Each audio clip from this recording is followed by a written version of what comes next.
지난주에 이어 같은 현장의 내레토브입니다.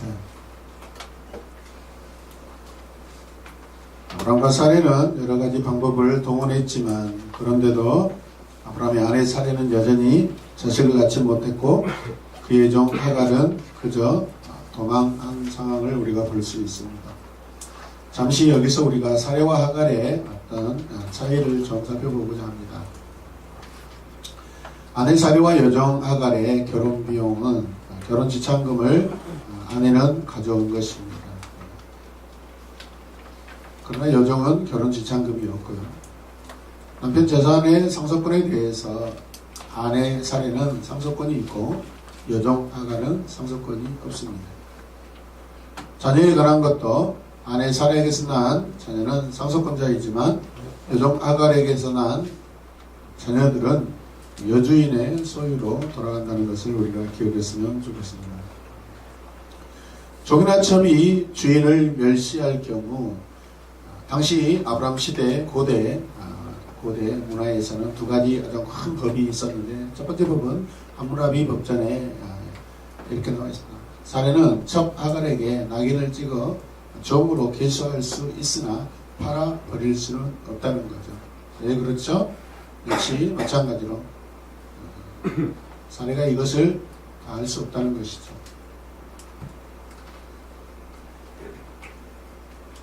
종이라고 해서 함부로 할 수 없다는 것입니다. 여러분 이해되십니까? 네. 우루나무법이라는 법이 있는데 거기에서는 가치급대사 하갈처럼 천박하게 구는 첩은 소금 1리터로 그녀의 주둥이를 문지르라. 1리터면 뭐죠? 약 반대 정도 되죠. 그래서 이 주렁이에다 이렇게 소금이라는 것은 뭐죠? 정결하게 한다라는 그런 의미를 가지고 있습니다.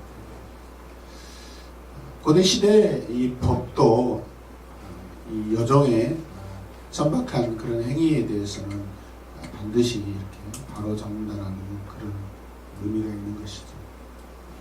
그리고 첫 번째 말씀을 볼 때 사례 학대를 견디다 못해 도망친 하갈에게 하나님의 사자가 임하셔서 하신 명령과 약속이 있습니다. 그것이 무엇인지 하나씩 살펴보도록 하겠습니다. 먼저 명령은 내 여주인에게 돌아가서 그녀에게 뭐하라? 복종하라. 돌아가서 복종하라. 천사는 그녀에게 자기 여주인에게 돌아가라고 지시했습니다. 말씀을 보면 주님의 천사가 그에게 말하였다. 너의 여주인에게 돌아가서 그에게 뭐하라? 복종하면서 살아라. 이 말씀을 들었을 때 여러분 쉽지 않았을 거라고 생각해요. 그러면서 약속을 하십니다. 약속. 그 약속이 뭐예요? 같이 읽읍시다. 내 자손이 번성하여 그 수를 셀 수 없게 하겠다. 여호와의 사자는 그녀로부터 많은 후손이 나올 것을 약속해 주고 있습니다. 선언해 줍니다. 10절 말씀. 주님의 천사가 그에게 또 일렀다. 내가 너에게 많은 자손을 주겠다. 자손이 셀 수 없을 만큼 불어나게 하겠다. 많게 하겠다. 이해되십니까? 네. 여주인을 피해 가출한 하갈. 따라서 가출한 하갈. 왜 그렇죠? 집을 나갔으니까. 부모가 여러분 혼낸다고 주인이 혼낸다고 집을 나가야 됩니까? 용서를 빌고 나가면 안 되는 거죠. 학생들 잘 들어요? 부모님이 혼낸다고 집을 나가셔야 돼요. 알겠죠? 집에 머무르시랍니까? 둘 중에 하나는 선택해야죠. 이것도 아니고 저것도 아니고 뭐 어쩌란 말입니까? 윤서봐, 집을 나가든지 안 나가든지 용서를 빌든지 해야 된다고요. 알았어요, 승명이? 잘못해놓고 근데 한 번도 저에게 잘못했다고 비는 적이 없어요. 혼냈을 때만 혼나는 거지. 여주인을 피해 가출한 하갈은 광야에서 하나님의 사자를 만나게 됩니다. 하나님의 사자라고 되어 있어요, 여러분. 아브라함에게 찾아오시는 분은 누구였어요? 하나님 자체이셨는데 여종 하갈에게는 누가 찾아와요? 여호와의 사자가 이렇게 찾아옵니다. 이 부분은 나중에 좀 우리가 깊이 좀 다루도록 하겠습니다. 천사는 하갈의 뱃속에 있는 이 아이를 통해 자손이 아주 많게 되겠다고 이렇게 약속하고 선언해 줍니다. 믿으시면 아멘. 아멘. 그래서 여호와의 사자는 그녀가 아들 이스마엘을 낳을 것을 선언합니다. 아들. 11절 말씀 보면 주님의 천사가 그에게 또 이르렀다. 너는 임신한 몸이다. 아들을 낳게 될 터이니 그의 이름을 뭐라? 이스마엘이라고 하여라. 네가 지금 고통 가운데 부리는 소리를 주님께서 지금 들으셨기 때문이다. 지금 고통스러운데 지금 주님이 지금 들으시는 겁니다. 여러분의 고통과 신음을 주님은 지금 들으십니다. 아멘. 네 번째, 여호와의 사자는 그녀의 아들 부족의 운명을 예언해 줍니다. 그가 어떤 민족과 어떤 종족을 이루고 살 것인지 그런 모든 것들을 예언해 줍니다. 이건 무슨 말씀이죠? 비록 첩실의 몸에서 자녀가 태어났지만 그의 자식들도 아브라함의 자녀이기 때문에 하나님께서 분명하게 책임지시는 그 모습을 봅니다. 믿으시면 아멘. 아멘. 12절 말씀 같이 읽으시자. 너의 아들은 들나귀처럼 될 것이다. 그는 모든 사람과 싸울 것이고 모든 사람 또한 그와 싸울 것이다. 그는 자기의 모든 친족과 대결하여 살아가게 될 것이다. 네. 이 말씀을 생각하면서 우리는 여호와의 사자가 하갈에게 준 이 아들에 대한 예언의 의미가 무엇인가라는 것을 좀 살펴볼 필요가 있습니다. 그게 두 번째 보시기 바랍니다. 여기에 보면은 예언과 그에 따른 의미가 있는데 예언이 뭡니까? 예언이 사람 중에서 들나귀같이 되리라. 그의 손이 모든 사람을 치겠고 모든 사람의 손이 그를 칠 것이며 그가 모든 형제와 개항에서 살 것이다 라는 것입니다. 이렇게 살 것이라는 것입니다. 이스마엘과 이스마엘 자손들이. 이게 무슨 의미죠? 같이 읽겠습니다. 자유로운 삶을 살다 모든 사람에게 적대관계를 형성하여 평생 원수로 살게 될 것이다. 실제로 이 우선들은 지금 우리 지구의 모든 인종들 가운데 원수되어서 적대관계를 계속해서 살고 있는 모습을 우리가 볼 수 있습니다. 이해되시면 아멘. 그게 세 번째, 여호와의 사자는 이스마엘을 통한 하갈의 우선을 예언합니다. 여호와의 사자는 그녀로부터 많은 우선이 나올 것이라는 것입니다. 여러분, 이 말씀에 굉장히 귀 기울이셔야 됩니다. 자녀에 대한 약속, 자녀에 대한 언약을 누가 받았죠? 아브라함이 받았어요? 안 받았어요? 받았어요. 분명히 그의 자손이 하늘의 별과 같이 많아질 거라고 약속 받았어요? 안 받았어요? 받았어요. 이 약속은 이루어질 것 같아요? 안 이루어질 것 같아요? 그런데 먼저 이스마엘을 통해서 이런 일들이 이루어지는 것을 보여줍니다. 그렇다면 진짜예요. 뭐 다 둘 다 하나님의 약속이긴 하지만은 진짜 친자에게서 이런 일들이 그러면 더 잘 이루어진다 안 이루어진다? 이루어진다. 이것을 미리 보여주는 거예요. 하물며 이 자식도 이렇게 축복하시고 번성하게 하는 것인데 진짜로 사레의 몸에서 태어날 약속의 자녀에서 그 자녀는 더 분명하게 더 될 거라는 것을 미리 그림으로써 모형적으로 예고편으로써 그 기대감으로 소망으로 미리 사건을 더 보여준 거예요. 할렐루야. 아멘.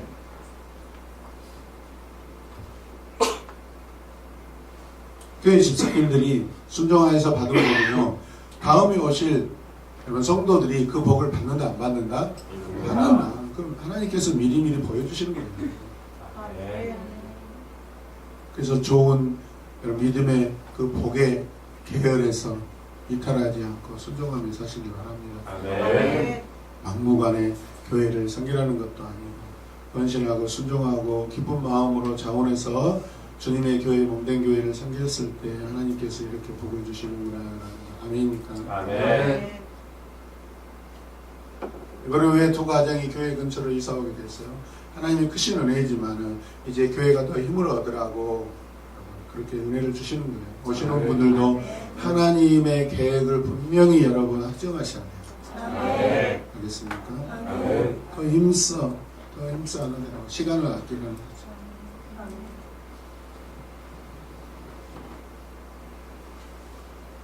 하갈의 아들 이스마엘이라는 이름의 의미는 하나님께서 들으셨다라는 뜻입니다.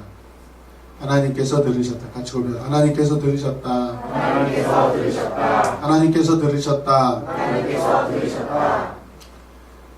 네, 이스마엘 엘은 하나님이죠. 샤마 이스라엘이라는 두 단어가 합쳐지면서 이스마엘이 된 거예요. 엘이 샤마 하셨다. 엘이 들으셨다라는 거예요. 그네의 고통, 그네의 신음, 그네의 울음소리. 하갈과 같은 저와 여러분들의 인생에도 하나님이 분명히 신음을 들으시고 아픔을 들으시고 고통을 들으시고 잠 못 자고 가슴 졸이며 있는 그 상황들을 탄식을 하나님이 분명히 들으신 줄로 믿으시길 바랍니다. 네. 저를 보세요.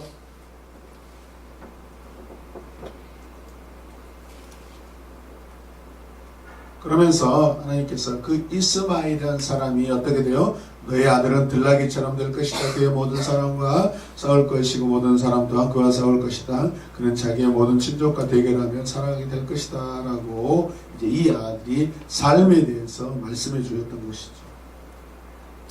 여러분, 이 선언은 긍정적인 면과 부정적인 면을 같이 가지고 있습니다. 이스마엘은 들나귀처럼 자유로운 삶을 살게 될 것이라는 긍정적 예언입니다. 그러나 이스마엘 후손이 누리게 될 자유는 모든 사람들과 적대관계를 형성하며 평생 원수로 살게 될 거라는 그런 선언입니다. 이것은 그만큼 무절제한 삶을 살게 되리라는 부정적 암시죠. 반드시 이렇게 될 것이다 라는 것, 이렇게 될 가능성이 많다, 이렇게 살 것이다. 그러면 어떻게 해야 돼? 우리는 그렇게 살지 않도록 발버둥을 쳐야죠. 아멘.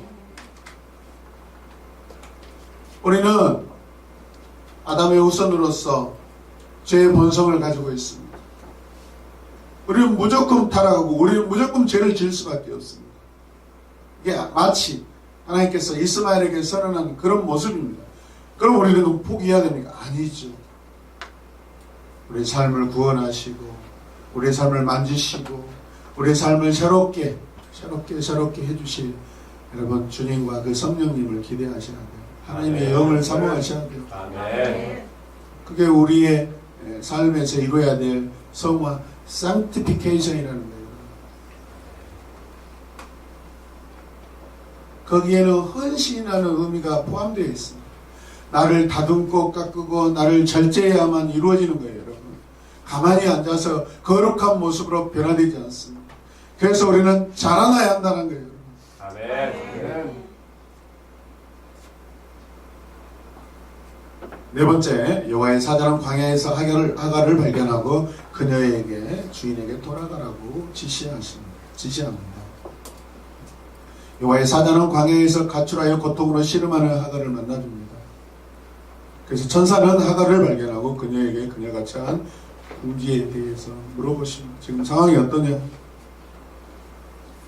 7절에서 8절 전반전 말씀하실까요? 주님의 사자가 사막에 있는 샘 곁에서 하갈을 만났다. 그 샘은 수르로 가는 길 옆에 있다.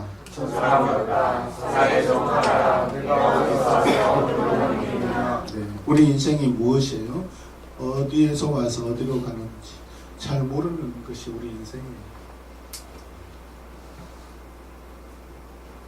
우리 인생이 무엇이에요? 어디서 와서 어디로 가는 거예요. 어디서 와서 어디로 가는 거예요. 우리 인생은 어디서 와서 어디로 가는 거예요. 우리 인생이 무엇이에요? 엄마 뱃속에, 엄마 태중에서 나와서 죽음으로 가는 거예요. 그게 인생이에요. 보편적인 인생이에요. 주 예수 그리스도를 만난 하나님의 은혜를 입은 자는 뭐예요? 비록 사망에서 왔지만은 생명으로 가는 거예요. 우리 인생을 바꿀 수 있어요. 주님이 우리 인생을 바꿔주세요.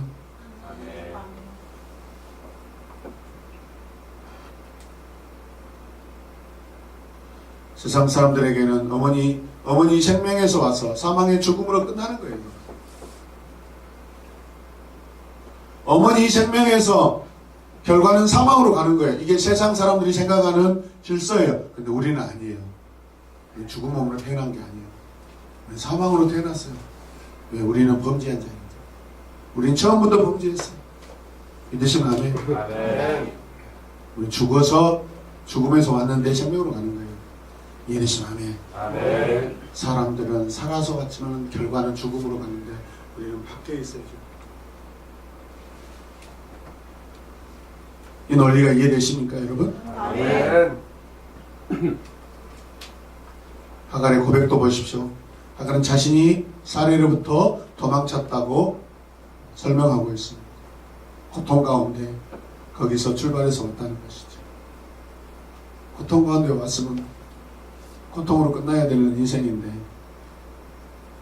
나의 여주인 사례에게서 도망하여 나오는 길입니다. 8절 말씀이죠. 같이 읽어요. 시작. 하갈에게 대답하여 나의 여주인 사례에게서 도망하여 나오는 길입니다. 주인집에서 나왔다는 것은 보호받지 못한다는 의미 아닙니까? 공급받지 못하는 상황 가운데 있는 거. 배고픔과 가난과 궁핍 그거 아니겠어요, 여러분? 자기 주인 사례의 말을 듣고 순종한 것이 자기도 모르게 교만한 자리에 앉아있는 것이 인생이에요. 주인이 시켜서 했는데 하란 대로 했는데 마치 그 일에 주인의 말에 순종했는데 오히려 그 순종이 자기에게 화가 된 것을 볼 수 있습니다. 다스리지 못한 거죠. 자기 자신을. 우리가 거저 받았을 때요, 조심해야 돼요. 반드시 교만이 찾아옵니다. 피땀 흘려 얻은 소득과 재산에 대해서는 우리가 어느 정도는 기억하고 조심합니다. 근데 공짜로 받은 것은요, 그 가치를 잘 몰라요. 여러분은 구원의 은혜, 영생의 은혜에 얼마나 여러분 감격을 누리고 그 거저 받은 은혜에 대해서 얼마나 감격하고 있습니까?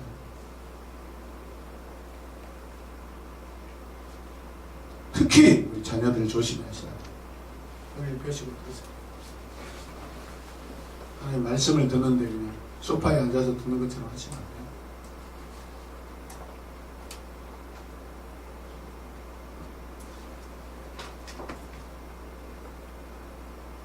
주님의 은혜가 아니면 저는 이곳에 설 수도 없는 자고 여러분 만날 수도 없고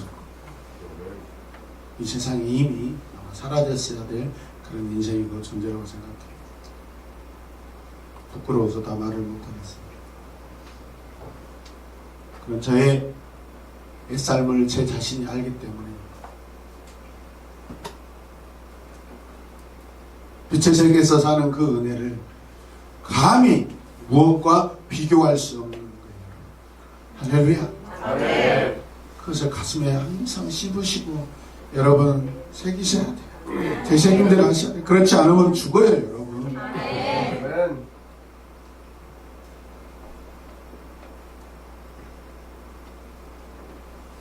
근데 고통 가운데 신음하고 있고 갈등하고 있고 벌벌 떨고 있고 절대로 주인집으로 돌아갈 수 없는 그런 상황인데 하나님의 사자는 돌아가라. 돌아가서 뭐 하라고요? 그 여주인에게 복종하라. 복종하면서 살래요.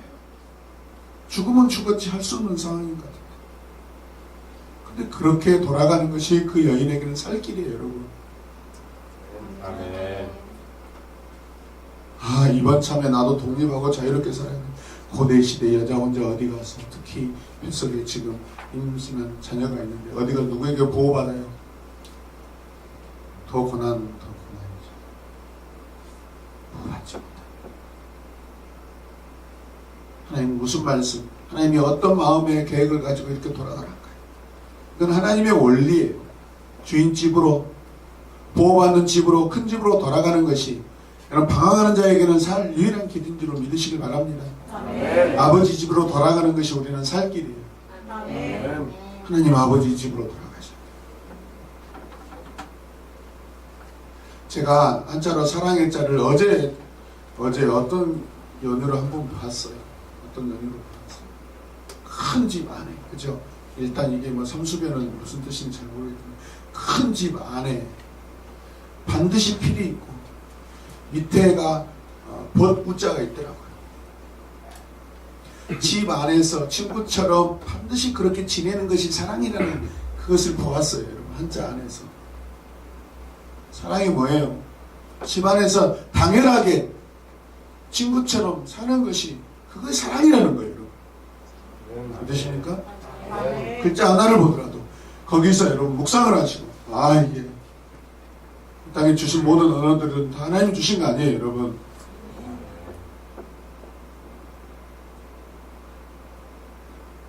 우리 한글도 그냥 쓰지 마시고 미음을 써도 도대체 왜 미음인가, 왜 사각형일까, 모든 것들은 하나님께로부터 소원물입니다. 묵상하셔야 됩니다. 복종하며 살아라. 너의 여주인에게 돌아가서 복종하며 살아라. 무서워서 도망 나온 그곳에 다시 돌아가래요. 도망쳐 나온 그 집을 다시 가라고 합니다. 그 이유가 뭐예요? 종은 주인의 집에 사는 것이 당연하고 마땅한 것이라는 것입니다. 가서 잘못을 회개하고 주인의 집에서 보호받고 살라는 것입니다. 이게 하나님의 뜻이에요. 이해되십니까?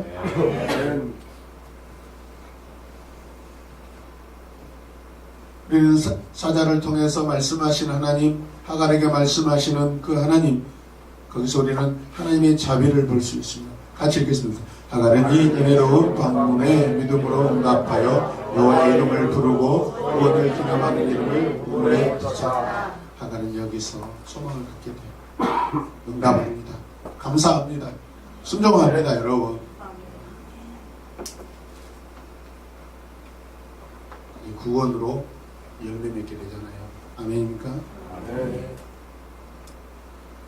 그곳에서 우물을 마실 수 있는 삶의 힘을 얻는 기도자가 기도하면 큰 에너지를 얻는, 영적 에너지를 얻는 거예요. 아멘. 13절 말씀 보세요. 하갈은 내가 여기에서 나를 보시는 하나님을 뵙고도 이렇게 살았어요. 무슨 뜻이죠? 하나님을 뵙고도 살았다는 것은 주인을 거역하고 나오면 하나님께서, 그 주인들이 섬기는 하나님께서 나를 분명히 심판하시고 죽여버릴 줄 알았는데, 그래 안 그래요? 나요, 하나님 만났는데 내가 죽지 않고 살았다. 이게 무슨 은혜냐. 지금 너무나 당황스러운 거죠. 이해되세요? 아멘. 이 여인이 모릅니까? 주인 아브라함과 사례가 맺는 여호와 하나님을 모릅니까? 이미 알고 있습니다. 전능하신 하나님이라는 것을 얼추 알고 있는데, 그 주인들, 그 주인이 섬기는 그 여호와의 사자가 자기에 나타나서 내가 죽을 줄 알았는데 살아있는 그것만 해도 감사한 그 고백이잖아요. 할렐루야. 아멘. 이렇게 살아서 이런 일을 겪고 내가 말도 할 수 있다. 나에게 우물을 마시라고 우물도 나가시다. 세상에 이런 일이 어디 있어?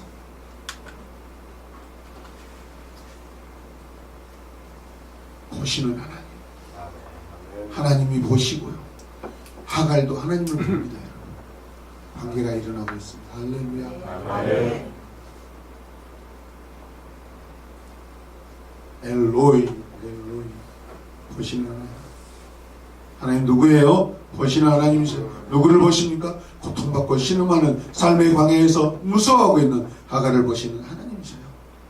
하갈 같은 나를 오늘도 하나님이 여전히 우리를 보고 계신다는 것이죠. 감찰하시고 그 눈은 다른 것이 향하지 않으셔요. 여러분, 한 사람 한 사람, 우리 한 사람 한 사람에게 그분의 눈동자는 고정되어 있어요. 믿으시면 아멘. 14절 말씀 같이 읽어요. 시작.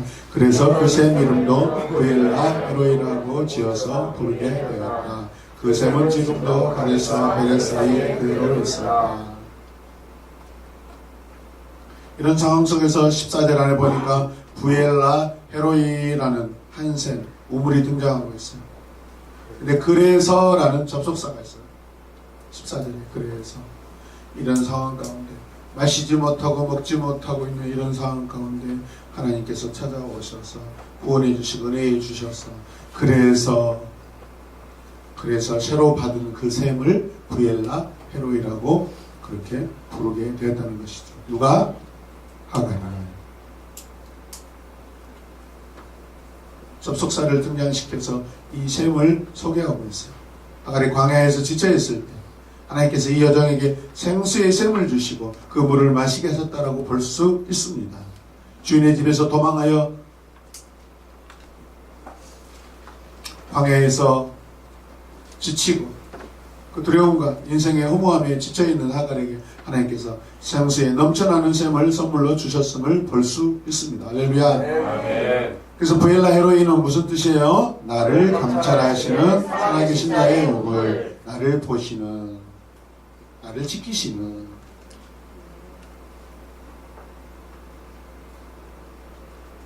광야의 하갈 같은 우리 삶의 부엘라 헤로이는 무엇이며 누구인가요?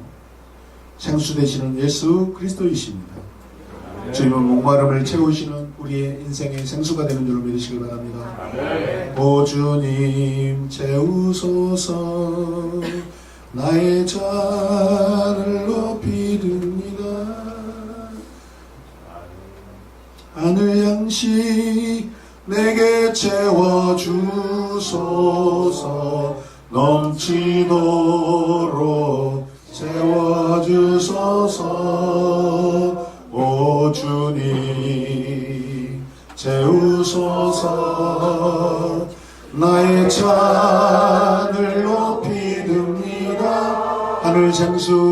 하늘 생수 내게 채워주소서 넘치도록 채워주소서. 아멘. 내가 마시고 남아서 넘쳐서 내가 받은 은혜, 내가 경험한 이 구원의 은혜, 목마름을 해결받은 해갈의 그 은혜를 하나님 다른 영혼들에게도 아쉬우게 하여 주시옵소서. 그게 네 번째입니다. 같이 읽까요? 사례의 여정의 하갈은 아브라함의 나이 85세 때 그에게 말씀을 낳아주었다.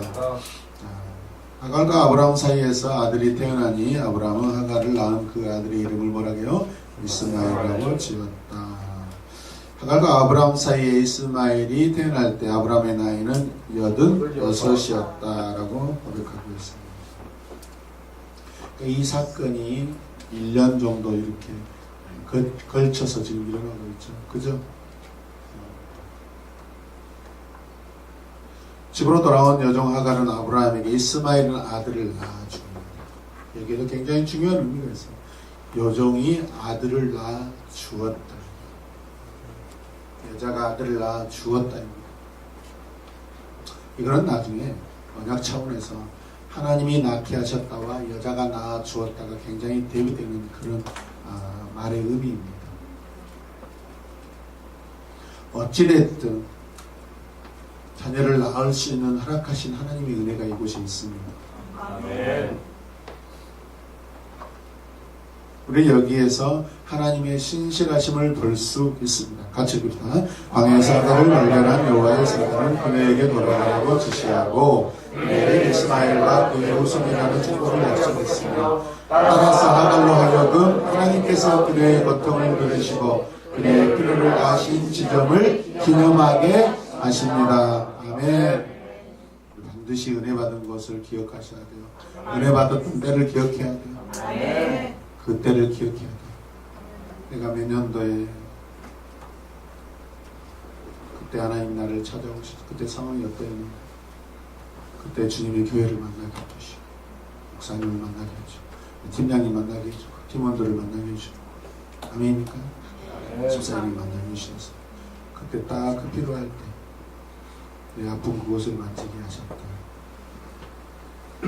누가 하신 거죠? 하나님 신실하시고 또 하나는 하나님의 자비하심입니다. 하나님 자비하심은 주인을 거역한 죄인을 구원하신 하나님이에요. 마치 누가복음의 둘째 아들 집을 나가 자기 마음껏 허랑방탕하고 아비의 것을 다 집어삼켜버리고, 그런데 아버지를 기억하며 돌아온 그 아들을 맞아주시는 아버지, 하나님의 자비하심을 볼 수 있습니다. 우리 삶의 내비게이션을 우리 오늘 말씀을 생각하면서 적용하기 원합니다. 이스마엘이라는 이름은 하나님께서 들으셨다. 하갈의 신음에 응답하시는 하나님을 오늘 본문 말씀에서 우리가 보았습니다. 하갈은 비록 사례의 여종이었고 아브라함의 첩이었지만 하나님 보잘것없는 그녀의 고통에 개인적으로 자비와 신실하심으로 반응해 주셨습니다. 하나님께서는 이 여인 하갈에게 자녀를 평안히 출산할 수 있도록 자비까지 베풀어 주셨습니다. 그리고 그 자식에게도 나중에 12방백을 이루게 합니다. 12지파를 이루게 합니다. 많은 자손들을 이루게 합니다. 그걸 보면서 아브라함, 내가 너에게 약속한 것, 그것은 더 분명하게 이루어진다. 뭘 의심해?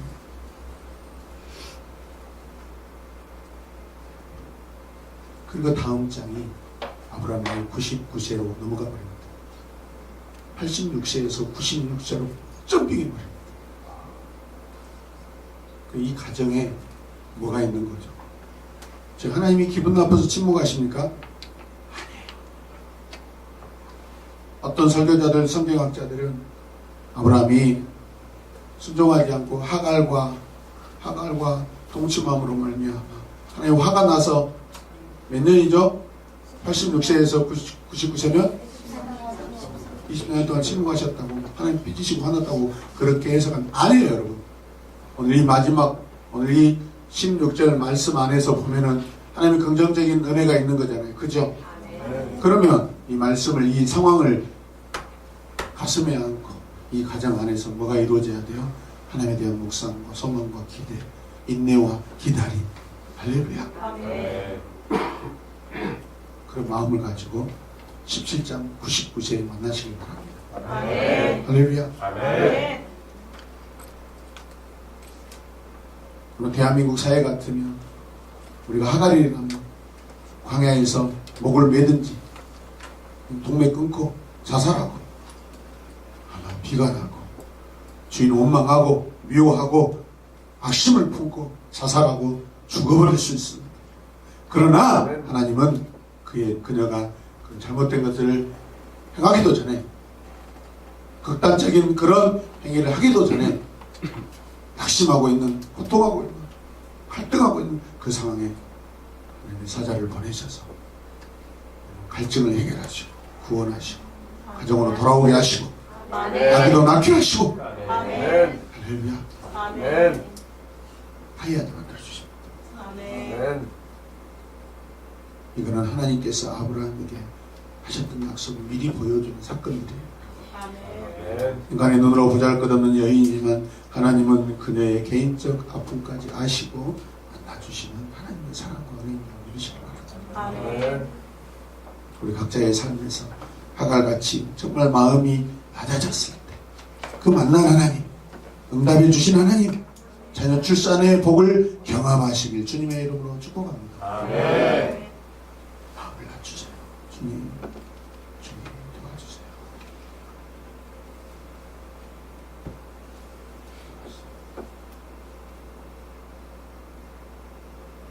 하나님께서 저와 여러분의 삶을 인도하실 줄 알겠습니다. 기도하겠습니다. 찬양 좀 하시고. 하나님 감사합니다. 하나님, 정말 기대하지도 못했던 말씀 가운데 이렇게 놀라운 사랑과 은혜를 경험하게 됩니다. 우리는 불순종으로 영원히 멸망받고 정죄받고 끝날 줄 알았는데, 하나님 이게 웬 말입니까? 비천한 여종을 거두시고 구원하시는 그 은혜, 이 시대에 내 삶이 그러한 줄로 믿습니다. 주님 감사합니다. 연애가 아니면 광야에서 사망해서 자녀를 출산하고 탯줄을 끊고 고통하고 더 신음해야 될 이 여인에게 자비를 베푸시고 하나님의 신실하심으로 먹이시는 그 하나님 찬양합니다. 주님 감사합니다. 아갈과 같은 내 삶 주님 동일하게 더 비교할 수 없는 은혜로 우리를 도우시고 함께 하시는 하나님 찬양합니다. 감사합니다. 주님. 이 말씀이 내 평생에 내 심장에 새겨지게 해주시고 괴롭고 힘들 때마다 소망의 말씀으로 간직하게 해주시옵소서. 예수님의 기도드립니다.